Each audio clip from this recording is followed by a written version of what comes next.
Ito ay magandang klase ng paint remover. Ibabrush mo lang ng ganyan at kusa na nga angat ang pintura. Kailangan mo na lang tong tanggalin, puknatin at kadkarin para matanggal ang pintura.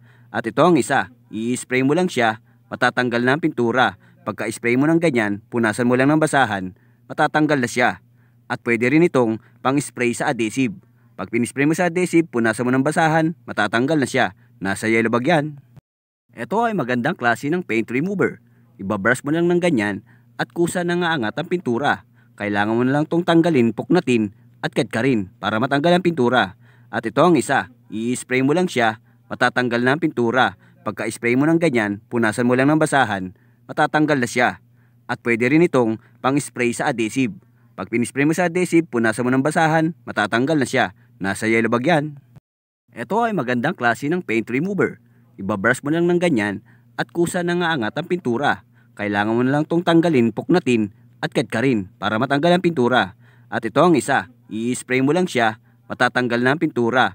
Pagka-spray mo ng ganyan, punasan mo lang ng basahan, matatanggal na siya. At pwede rin itong pang-spray sa adhesive. Pag pinispray mo sa adhesive, punasan mo ng basahan, matatanggal na siya. Nasa yellow bag yan.